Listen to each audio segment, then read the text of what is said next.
Today I'd like to add a voice that I think's been missing from this debate.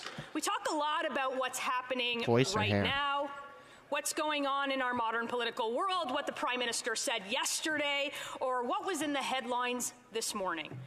But there's another perspective that we need to consider that's equally important. More than just thinking about the present, we need to think about the future once in a while. Because the choices that we make here directly impact the country that you pass on to the next generation, the nation that they will grow up in, that they will live in, that they will inherit. And in many ways, the biggest job isn't making the decisions that will impact us in the next 10 days, but rather the ones that are going to affect this country in the next 10 years, because our most sacred obligation is to build a country that is stronger than the one that we have today, to build a future that is bright and that is prosperous, and to leave the next generation unencumbered by bad decisions. And to that end, the budget is one of the most important documents that we consider in Parliament because it sets out the long-term trajectory, or at least it's supposed to. But it's clear that this is no plan for the future. It's clear that they're not even thinking about it. Because what do we see under this Prime Minister? We see record high projected debt. We see record lows in projected growth, the lowest in the G7, the lowest in decades. We see record inaction in protecting our environment through some bizarre obsession of punishing the consumer. Inaction on building new housing, preserving the most basic of freedoms, the freedom to work hard and get ahead. Our own finance minister had a brief epiphany months before presenting what was seemingly the opposite of what she presented weeks ago. Last year, she said this, I quote, "Our economy will slow. There will be peoples whose mortgage rates will rise. Businesses will no longer be booming. Our unemployment rate will no longer be at record lows. That's going to be the case in Canada," end quote.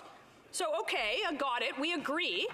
And then the budget happened, which the reasonable prescription for this slowing growth would, of course, be smaller deficits, lower taxes, more competition, less regulation, and without the massive subsidies. What we got, however, was bigger deficits, higher taxes, more regulation, more subsidies than this budget has pages.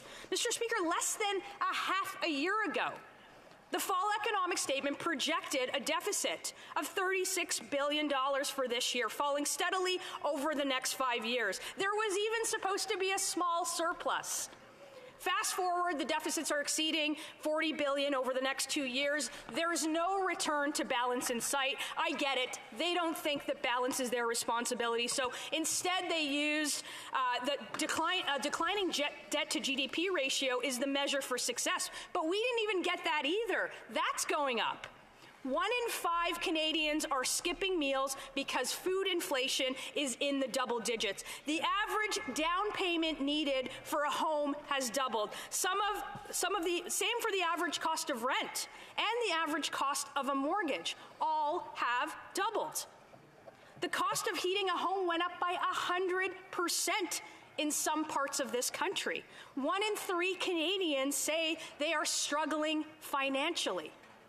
67% say they are cutting back and making sacrifices. 9 out of 10 young people in this country don't ever believe that they will own a home. People are out of money and they are out of hope, and that's after 8 years of this government.